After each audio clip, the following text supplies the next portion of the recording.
हरे भरे जंगल के किनारे एक सुंदर झील थी। उस झील में कई हवासिल रहते थे। उनमें से एक हवासिल का नाम राजा था, जो सबसे उम्रदराज था।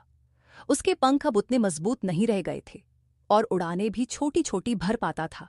बाकी हवासिल उससे कहते, राजा भाई, अब आप आराम करो, ये दुनिया तुम्हारे बिना भी चल जाएगी।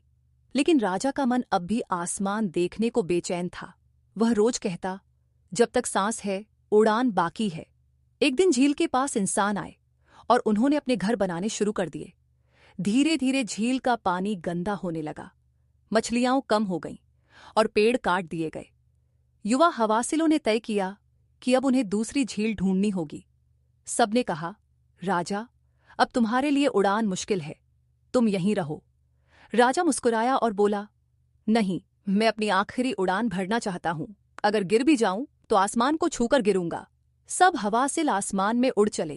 राजा सबसे पीछे था। पंख भारी थे, सांस तेज थी, लेकिन उसकी आंखों में चमक थी।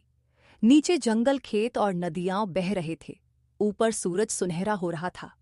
रास्ते में कुछ इंसान खड़े होकर हवासिल को देख रहे थे। उन्होंने राजा को धीमे धीमे उड़ते देखा और हंसकर कहा, ये बूढ़ा हवासिल कहाँ टिक पाएगा।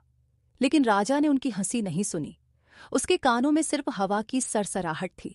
काफी दूरी तय करने के बाद सारे हवासिल नई साफ सुथरी झील पर पहुंच गए। राजा थक चुका था। वह धीरे से झील के बीच उतरा। उसके पंख कांप रहे थे, लेकिन चेहरे पर मुस्कान थी। बाकी हवासिलों ने पूछा, राजा भाई, अब कैसा लग रहा है। राजा बोला, मेरे पंख थक गए हैं, लेकिन मेरा दिल नहीं। मैंने अपनी आखिरी उड़ान पूरी कर ली। ये कहते ही उसने आंखें मूंद लीं और शांत पानी में सो गया। नैतिक शिक्षा उम्र या मुश्किलें कभी भी सपनों को पूरा करने से रोक नहीं सकती। अगर हिम्मत और जज्बा हो तो आखिरी सांस तक इंसान अपने सपनों की उड़ान भर सकता है। वीडियो अच्छी लगी हो तो please like, share and subscribe करें। ऐसी और वीडियो देखने के लिए हमारे चैनल को सब्सक्राइब करें और बेल आइकन दबाएं। धन्यवाद।